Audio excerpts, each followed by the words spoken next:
Good morning, YouTubers.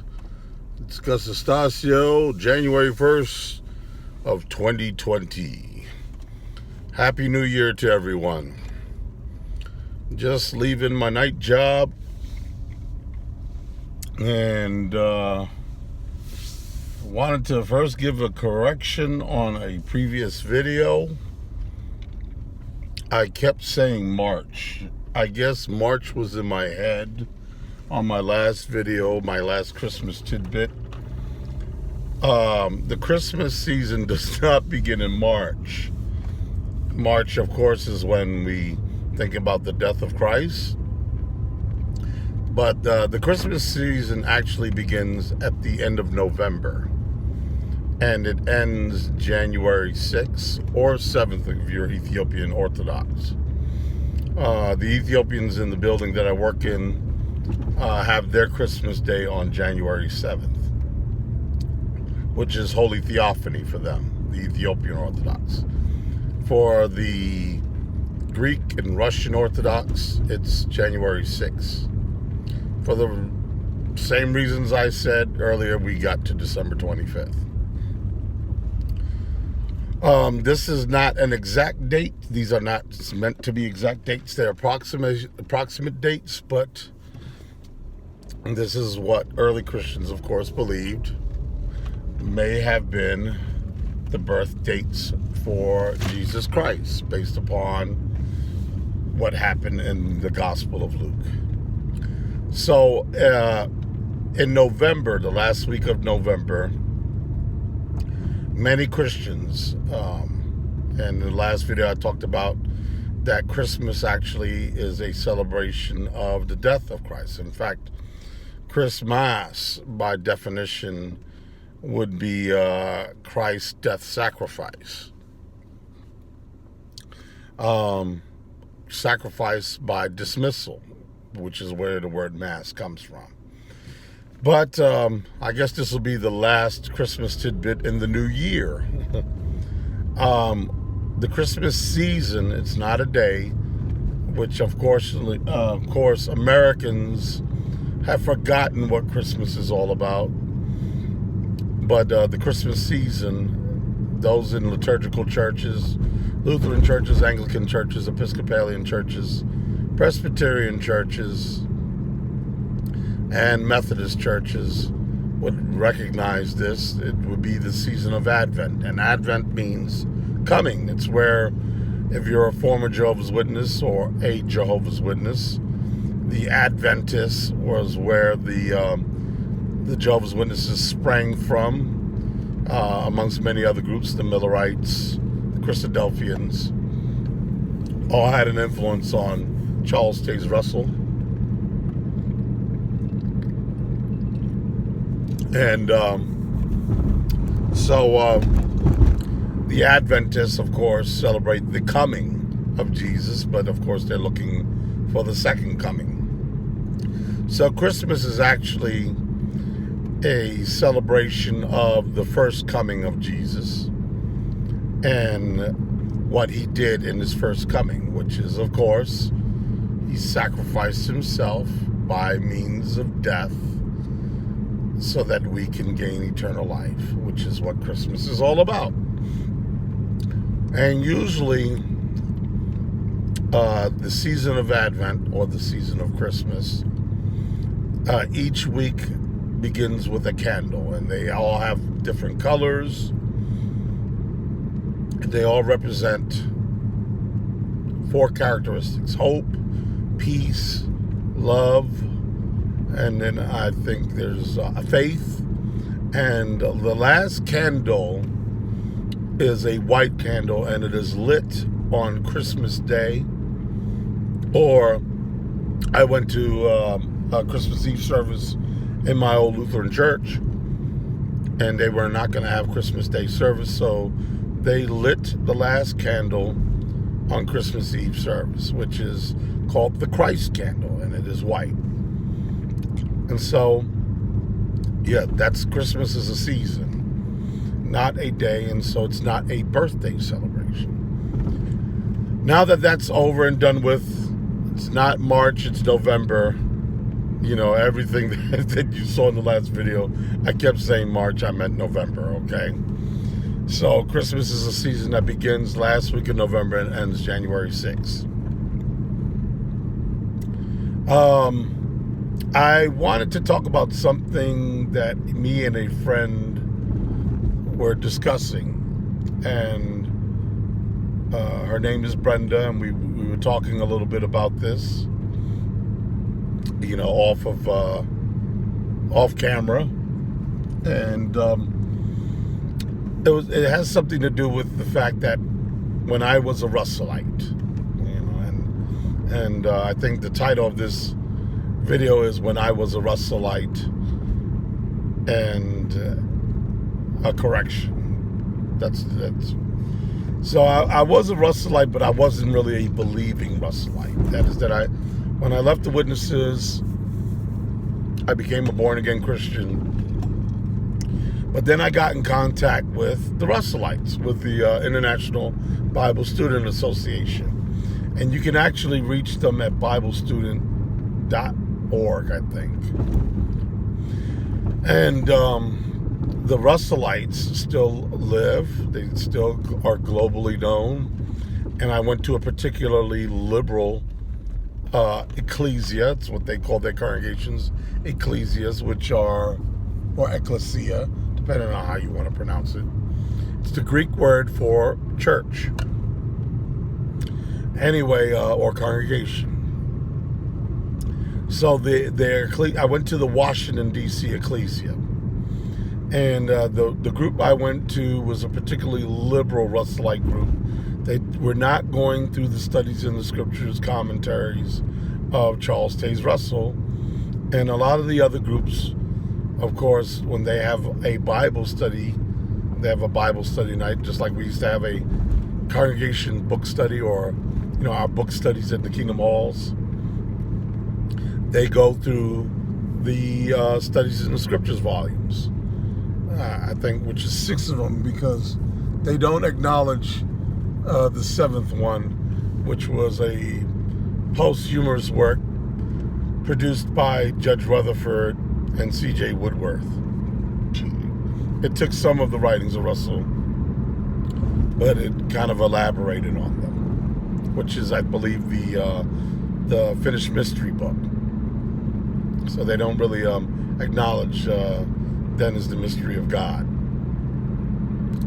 which was the 7th volume.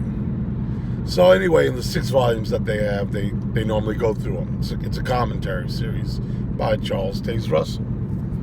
And the group I went to was particularly liberal, and which is why I was so cool with hanging out with them and actually joining the Pastoral Bible Institute, which is the way that they, it's kind of a way that it's kind of like a membership role, but it's not.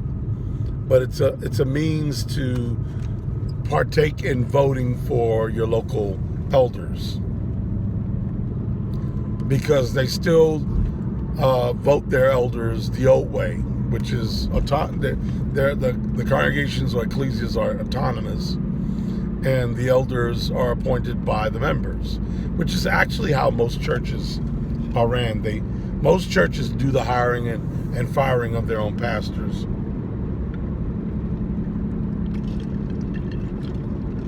And so they act autonomously through this vehicle called the Pastoral Bible Institute. Anyway, so I was a voting member of the Bible students. And even though not a believing member, because I really never encountered Bible student theology in its full face until I went to one of their conventions. And that's when, all the, Jesus is not a mediator, the anti-Trinity stuff, the pyramid of Giza, all that stuff came out then. But what I wanted to relate to you about the Bible students and about something else is that we was talking a little bit about offshoot groups the last couple months. We've been talking about offshoots in the ex-witness community or ex-Jehovah's Witnesses. And a lot of you are unaware about offshoots because you're new. That is, offshoots were occurring before there were YouTubes and YouTubers. And I've been out so long that I'm familiar with a bunch of offshoots, which I named a bunch of them in the video I did on offshoots, which included, of course, Mike and Kim as an offshoot. Anyway, so but this is what it reminded me of. I remember talking to one of the old elder Russelllites, and he goes back to the day when he remembers the judge, and he had bodyguards, and they had metal canes, which they would, use to whack at people if they got a little too close to the judge. But I remember the conversation came up about, I asked him about, what are the numbers of the Bible students worldwide? They don't keep a membership roll, but like I said, Pastoral Bible Institute is somewhat of a membership roll. And even though they don't keep a solid number on membership rolls, that is that Pastoral Bible Institute is only a list of people that want to vote for elders. So they could be more people in the International Bible Student Association than what is on the Pastoral Bible Institute roll list. So anyway, basically we came down to probably about maybe 100,000, 120,000 worldwide. But the conversation came up about Poland. And Poland seems to be somewhat of a Bible student stronghold. That is, that Russell's teachings are popular in Poland. And so he was telling me about how the Watchtower Society, which in some respects they actually look up to, the Watchtower Bible and Tract Society, the Jehovah's Witnesses, because they're kind of large scale of what the Bible students do on a small scale. There's no real animosity with the Jehovah's Witnesses, even though they disagree in certain areas of doctrine with the Jehovah's Witnesses, such as shunning, and Bible students celebrate Christmas, and their birthdays actually. So they're what I say Jehovah's Witnesses with fun, even though Jehovah's Witnesses just lately are becoming more of a fun group, at least trying to have a little bit of fun. The Jehovah's Witnesses that I grew up with and being, it was the party pooper religion, but they love to poop on everybody's party. But the Bible students are Jehovah's Witnesses 2.0 with all the fun, that they don't include, even still. But anyway, so he said the branch, I guess, representatives for the Watchtower Bible and Tract Society were going into Poland because they lost contact of one of the congregations they had there.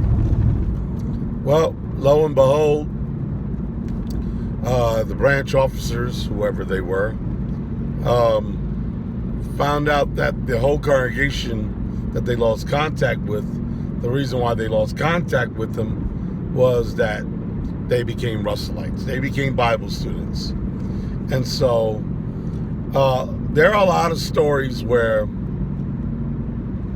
when we wonder about why they're selling Kingdom Halls hand over fist, the fact is that they have lost whole congregations at times.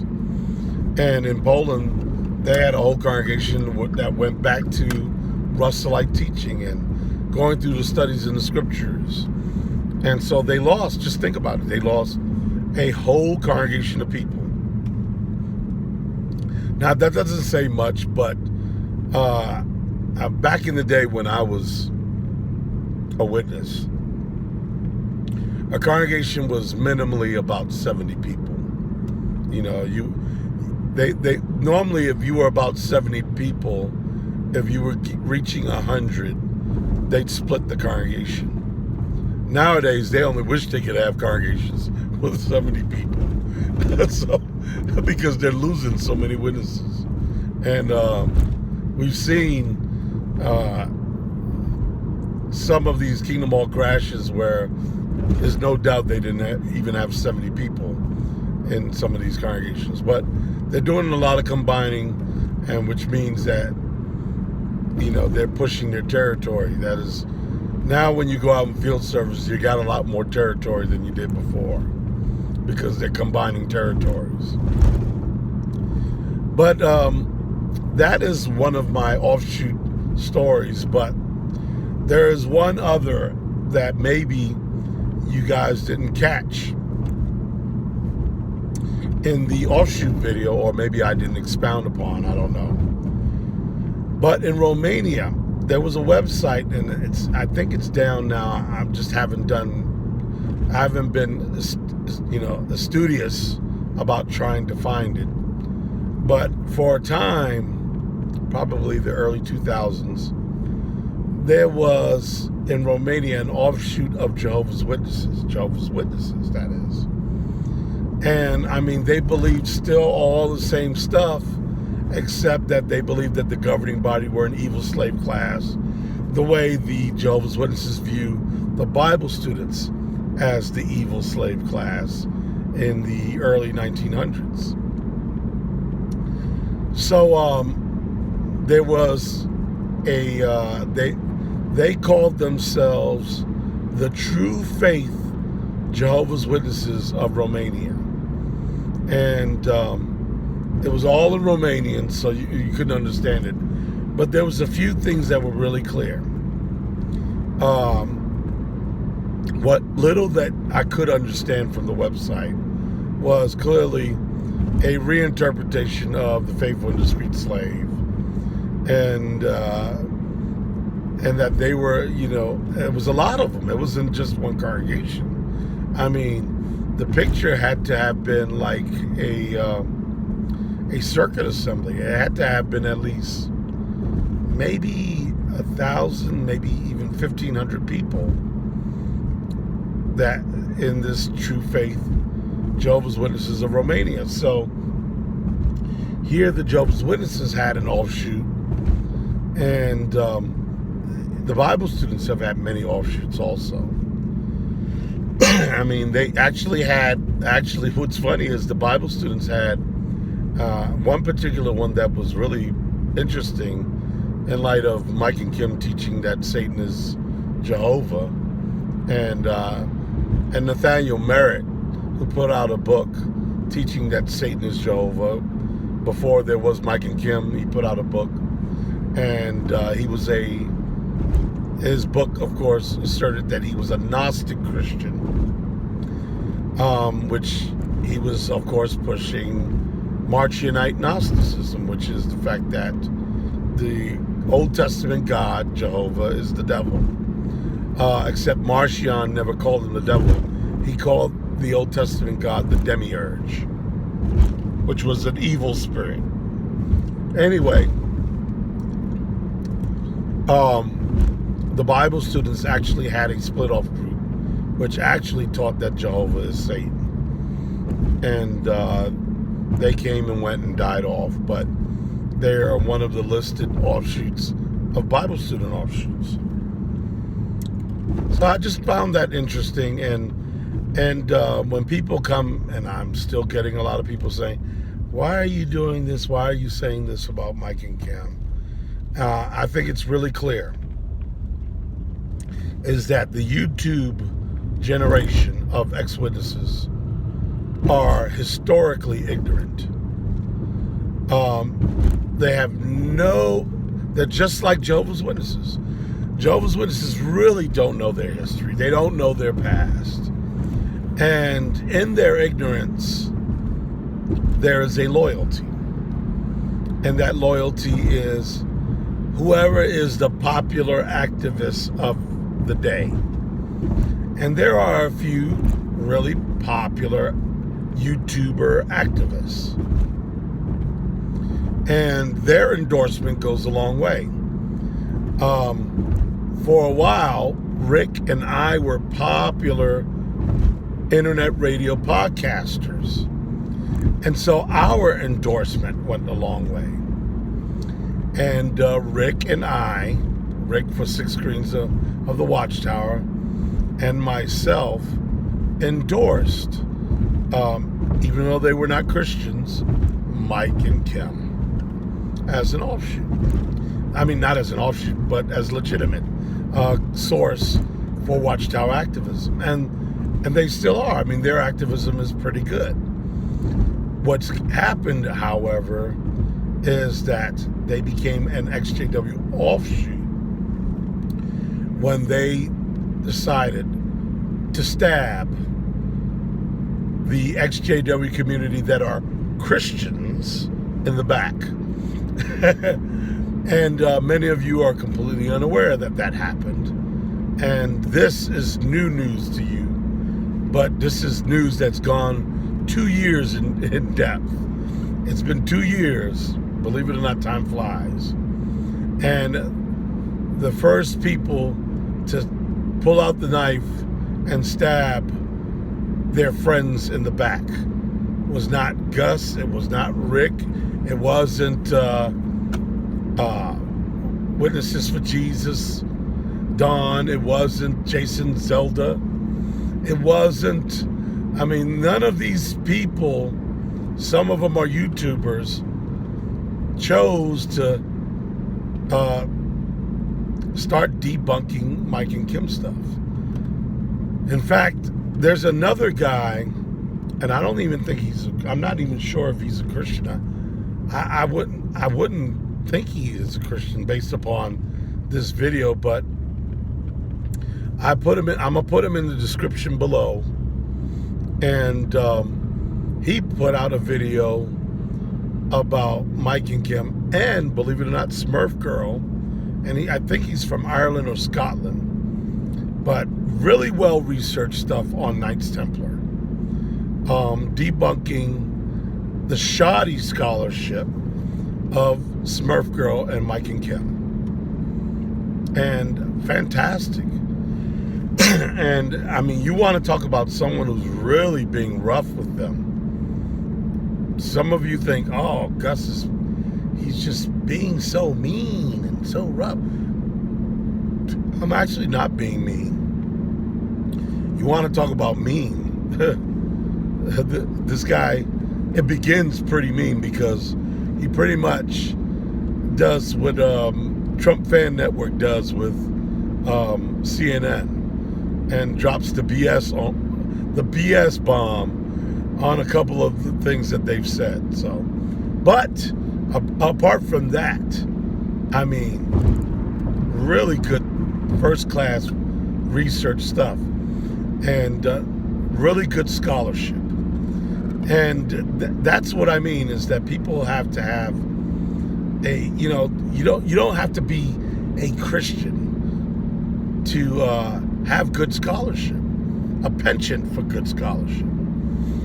And so I think that what we've seen is that a lot of people who don't know what shoddy scholarship is, a lot of new ex-witnesses, really aren't easily impressed.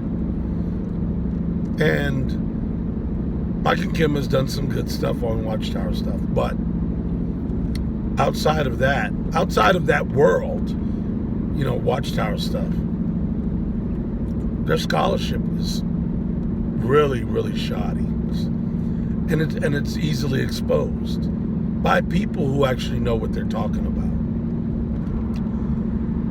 Anyway, that's January 1st, 2020 kickoff on Offshoots and Cahoots. Offshoots from the witnesses, offshoots from the Bible students, and offshoots in the YouTube community. Which, by the way, I plan on doing 2 live streams on someone they've endorsed, Jordan Maxwell and I'm lining up my ducks in a row, and they will be live streamed probably on a Wednesday night. But I just wanted to share this information. 25 minutes, not bad. All righty, you all. Happy New Year. And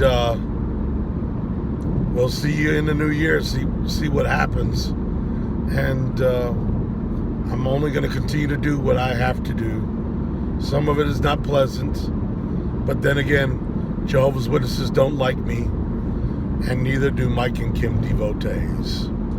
But God bless you all. Bye-bye.